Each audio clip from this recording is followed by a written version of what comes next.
देखिए, कोई भी चीज़ अगर हमें अपनी लाइफ में करनी होती है तो उसके लिए हमें क्या चाहिए होता है? मोटिवेशन। ठीक है, मोटिवेशन क्यों ज़रूरी होता है आज हम लोग आपको बताएंगे कि किस लिए ये ज़रूरी होता है। हम लोग बेसिकली किस चीज़ की प्रिपरेशन करते हैं? यूपीएससी हो गया हमारा, ठीक है, और पीसीएस की प्रिपरेशन हो गई।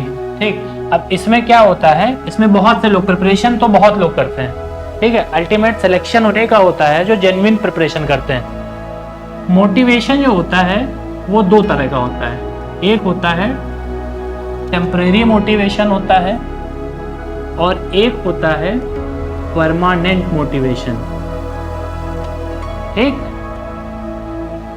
एक होता है परमानेंट मोटिवेशन। टेम्परेरी मोटिवेशन क्या होता है? टेम्परेरी मोटिवेशन वो होता है कि यूट्यूब खोल लिया, अब यूट्यूब में खोला, उसमें सीधे डालते हैं क्या? IAS IPS entry. अब आईएएस आईपीएस एंट्री का वीडियो डाल दिया। आईएएस आईपीएस एंट्री जैसे उसमें देखा वो 20 सेकंड का वीडियो है। अब 20 सेकंड के वीडियो में वो क्या हुआ कि आईएएस साहब की गाड़ी आके रुक रही है। अब वो उसको देख के एकदम गूज़बम्प हो रहा है। अब बैकग्राउंड में गाना बज रहा, कर हर मैदान फतेह, कर हर मैदान फतेह। ठीक, लेकिन जब उससे बोला जाता है कि जाके पढ़ो, 5 घंटे 6 घंटे बैठ के पढ़ो, तो जब वो बैठ के पढ़ता है तो जो मैदान में फतेह कर रहा था वो वहीं चित्त हो जाता है। 5 घंटे उससे पढ़ने बोल दो तो उससे आगे नहीं हो पाता है। तो ये किसका पार्ट है? ये टेम्परेरी मोटिवेशन का पार्ट होता है। ये 2 से 4 दिन ही रहता है। ठीक, सिलेक्शन जो आपको दिलाता है वो ये दिलाता है परमानेंट मोटिवेशन। जब तक आप ये नहीं जानेंगे कि आपको क्यों करना है, आपको इस प्रिपरेशन में क्यों आना है। इसलिए नहीं कि कोई मूवी देखे थे तो उसमें डीएम साहब का बहुत भौकाल था तो हमको भी करना है वही चीज, इसलिए नहीं करना है। कोई कारण होना चाहिए, क्योंकि जब आप पढ़ रहे होंगे, जब आप इस तपस्या में लीन होंगे, ठीक है, तो आपको यही परमानेंट मोटिवेशन जो है यही आपके काम आएगा। यही आपको पढ़ने की टेबल चेयर पर टिके रहने की ताकत देगा। ठीक है, और रही बात जो मोटिवेशन आईएएस हो या पीसीएस हो, ठीक है, सबसे पहली चीज जो लोग आते हैं बोलते हैं सर मेरा अगले महीने 8 महीने बच्चे हैं, सर कुछ कराइए और हमारा सिलेक्शन करवाइए फट से। ठीक है, 8 महीने हैं, बोलेंगे सर मुझे जो है 8 महीने में आईएएस बनना है, तो ये रातों रात आईएएस नहीं बनते हैं। ठीक है, ये कोई टिकटॉक का वीडियो नहीं है कि रात में डाला और वायरल हो गया और सुबह बॉलीवुड से बुलावा आ गया, ठीक है, कि तुमको आओ हीरो बनाया जा रहा। ये यूपीएससी होता है। यूपीएससी क्या करती है, इतनी आसानी से नहीं तुमको बुलावा भेजेगी जब तक तुम तप नहीं जाओगे, एकदम खरा सोना नहीं बन जाओगे। ठीक है, तो ये जो मोटिवेशन का पार्ट होता है ये आपके अंदर कारण होना चाहिए कि किस लिए आप कर रहे हैं तैयारी। जब तक कारण नहीं क्लियर होगा आप वो चीज नहीं कर पाएंगे। दूसरी एक सबसे बड़ी चीज मैंने देखा है, लोग ये पूछते हैं कि सर याद नहीं रहता है, कितना भी पढ़ लें याद नहीं रहता है हमको। ठीक है, अब याद नहीं रहता है, अब आते हैं कहते हैं कि याद नहीं रहता सर कुछ बताइए उपाय कैसे याद करें। देखो इसके 2 से 3 लाइन की एक कहानी है, मैं बताता हूँ। ठीक है, बहुत बहुत अच्छी कहानी है। इसके बाद ये डाउट खत्म हो जाएगा बच्चों का कि याद क्यों नहीं रहता है। एक बहुत बड़े साधु थे, ठीक है, बहुत बड़े महात्मा थे, तो उनके पास उनके भक्त ने एक भेजा लिख के चिट्ठी कि गुरुदेव आपकी याददाश्त का मैं बहुत कायल हूँ और आपकी याददाश्त इतनी अच्छी है कि आपको सब कुछ याद रहता है। तो गुरुजी ने कहा कि मुझे तो यहाँ तक भी याद है कि पिछले 1 साल में मैंने 18 मार्च को नाश्ता में क्या खाया था, 20 अगस्त को मैंने डिनर में क्या खाया था। गुरुजी ने बोला मुझे तो ये भी याद है, लेकिन इसमें याददाश्त का कमाल नहीं है। मैं क्या कर रहा हूँ, पिछले 1 साल से वही एक ही तरह का नाश्ता ले रहा हूँ और रात के खाने में भी मेरी वही डिश है। तो तुम मुझसे जिस तारीख में भी पूछोगे मेरी डिश सेम ही मिलेगी। तो इससे क्या मतलब हुआ कि जब हम एक ही चीज रोज रोज बार बार लगातार करेंगे तो वो अपने आप याददाश्त में बैठती चली जाएगी। फिर ये क्वेश्चन नहीं उठेगा कि याद नहीं रहता है। ठीक है, तो मतलब क्या हुआ, जो perfect practice makes a perfect man जो कहावत है वो इसीलिए है कि जब हम रोज रोज चीजों को करते हैं मल्टीपल टाइम। गुरुजी ने यहाँ क्या बताया कि मैं तुमको डेट भी बता सकता हूँ कि इस डेट को मैंने क्या खाया, नाश्ते में क्या खाया, मैंने रात के डिनर में क्या खाया। तो वो कैसे बता सकते थे, क्योंकि उनका सेम एक ही चीज थी, वो वही नाश्ता कर रहे थे 1 साल से, वही डिनर कर रहे थे, एक ही डिश। तो वो उनसे सर्दी गर्मी जाड़ा वैसा कुछ भी है तो उनको खाना वही रहता था। तो मतलब क्या हुआ कि जब हम रोज अपना सिलेबस पढ़ेंगे, रोज अपनी चीजों को कवर करेंगे, कंसिस्टेंसी मेंटेन रखेंगे, तो अपने आप जो ये याद वाली समस्या है ये अपने आप खत्म हो जाएगी। क्या हो जाएगी? खत्म हो जाएगी। ठीक, उसके बाद अब एक और सबसे बड़ी चीज आती है, तीसरा जो बच्चे सबसे करते हैं कि जो ये एक होती है बायोलॉजिकल क्लॉक।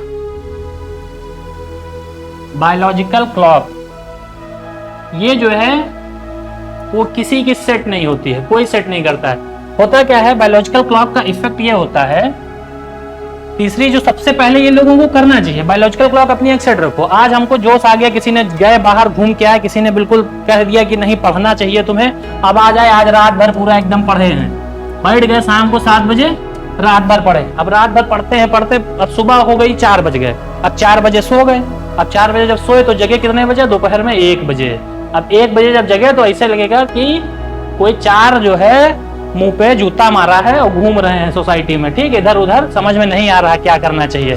ठीक, तो एक बायोलॉजिकल क्लॉक हम लोगों को सेट करनी है कि कितने घंटे हमको खाना है। ठीक है, कितने घंटे खाना है हमें, कितने घंटे हमें सोना है।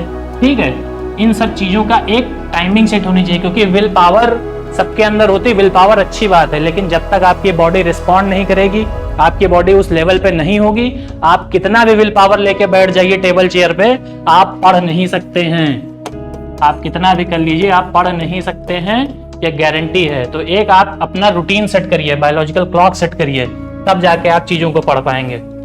फिर एक चौथी चीज और आती है, बच्चे बड़ा वो रहते हैं आंसर राइटिंग को लेके कि आंसर राइटिंग सर कैसे करें, है ना।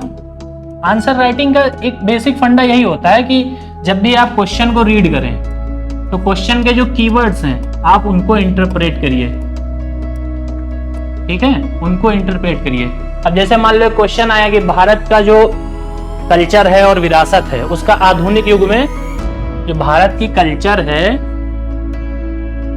और हेरिटेज जो है, ठीक है, उसका मॉडर्न एज में क्या रेलेवेंस है, मॉडर्न एज से क्या रेलेवेंस है। तो भाई सीधी सी बात है, हमें कीवर्ड्स क्या मिल गई, कल्चर मिल गया, हेरिटेज मिल गया, मॉडर्न एज मिल गया।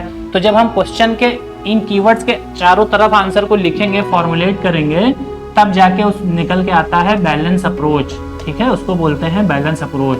ठीक है, तो हमें क्वेश्चन को बार बार इंटरप्रेट करना। अब क्वेश्चन में पूछा 1857 की रिवॉल्ट क्यों खराब हुई, किस लिए फेल हो गई, तो तुम लिख के आ रहे हो कि झांसी की रानी जो है वहां से लीड कर रही थी, नाना साहब पेशवा कानपुर से लगे हुए थे। तो क्वेश्चन क्या है, क्वेश्चन ने पूछा तुमसे कुछ और तुम लिख के कुछ और चले आए।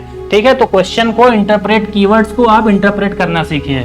तो ये एक मोटी मोटी बेसिक चीजें हैं जो आपको तैयारी के दौरान ध्यान रखनी। और एक सबसे बड़ी चीज जो सबसे ज्यादा लोग परेशान रहते हैं, सोसाइटी जो होती है ना हमारी,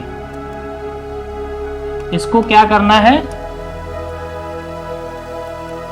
मना करना है, नहीं बोलना है। सोसाइटी नहीं का मतलब ये नहीं पापा बोले दवा ले आओ तो गए कि नहीं अब नहीं लाएंगे, अब आईएएस बन जाएंगे तभी दवा आएगी, तो फिर वहीं तुरंत जूताबाजी शुरू हो जाएगी घर में। ठीक है, जो तुम्हारे सो कॉल्ड फ्रेंड्स हैं, ठीक है, जो तुम्हारे दोस्त यार हैं, ठीक है, जो तुम्हारी बर्थडे पार्टी है, फंक्शन है, शादियां हैं, ठीक है, इनमें जो सेक्रीफाइस नहीं करते हो कि जाना ही चाहिए, उसको कटना है, उससे बिल्कुल कट। क्योंकि आप एक बार बन गए ऑफिसर तो आप इतनी पब्लिक लाइफ जिएंगे कि आप भगवान से मनाएंगे कि भगवान आधा 1 घंटा हमको खुद के बारे में सोचने का मौका दे दो, तो अब वो मौका नहीं मिलेगा। तो अभी अगर आप सच में प्रिपरेशन को लेके सीरियस हैं तो आपको सोसाइटल लेवल पे अपने आप को बाइकआउट करना पड़ेगा। अगर आप बाइकआउट नहीं करेंगे तो आप प्रिपरेशन से बहुत दूर होते जाएंगे। कंसिस्टेंसी का ध्यान रखना है, 4 दिन पढ़ा 5वें दिन नहीं पढ़ रहे हैं। पीरियोडिक रिवीजन करना है चीजों का। मॉडर्न हिस्ट्री आज हमने पढ़ ली, मान लो आज हमने मॉडर्न हिस्ट्री पढ़ी, उसके बाद उसका नंबर आ रहा है 4 महीने बाद, तो अब 4 महीने बाद जब इसका नंबर आएगा तो ये फिर से तुम्हें नई सब्जेक्ट लगेगी क्योंकि याद नहीं रहती हैं। ठीक है, तो तुम्हें पीरियोडिक रिवीजन भी करना है, पीरियोडिक रिवीजन करना है तुम्हें लगातार। अपने आंसर राइटिंग पे फोकस करना है और अपना एक बायोलॉजिकल क्लॉक भी सेट करना है। ये मोटा मोटा 4 से 6 चीजें ऐसी हैं जो आपको अपने प्रिपरेशन में इम्प्लीमेंट करनी है और आप लगातार जब करते रहेंगे। जैसे मैंने वो कहानी सुनाई ना सन्यासी वाली, उसका कहानी का सार ही यही था कि जब आप एक ही चीज को बार बार रोज हर वक्त आपके बिल्कुल वही चीज करते रहेंगे तो ऐसा हो ही नहीं सकता कि वो आपके दिमाग में न आए। फिर ये आप नहीं कह पाएंगे कि हमारी याददाश्त कमजोर है, सबकी याददाश्त बराबर होती। बाकी नुस्खा अगर चाहिए होगा तो उल्लू ऊद बिलाव नाखून ले आना बना देंगे तभी जो बीच कुछ ऐसा है ना, वैसे ऐसा कुछ होता नहीं है। कंसिस्टेंसी जो होती है वही याददाश्त को वो बढ़ाती है। ठीक है, बाकी आप लोग समझदार हैं, सब पता है कैसे करना। जो बेसिक एक आइडिया था वो मैंने आपको समझा दिया है कि कैसे प्रिपरेशन में how to stay motivated. Motivation के लिए आपको परमानेंट मोटिवेशन ढूंढना पड़ेगा कि आपका रियल कॉज क्या है, आप क्यों करना चाहते हैं। ठीक है, जब तक ये नहीं पता होगा आप मोबाइल यूट्यूब के मोटिवेशन से, जो उसमें IAS IPS एंट्री, सबसे पहले ये देखना बंद करिए। ठीक है, उसमें गाना बैकग्राउंड में बॉलीवुड के गाने बजते रहते हैं, उसी में एकदम गूज़बम्प हो जाता है। 4 दिन पढ़ेंगे, 5वें दिन फिर नहीं पता क्यों करना है IAS। तो इन सब चीज़ों का ध्यान रखना है।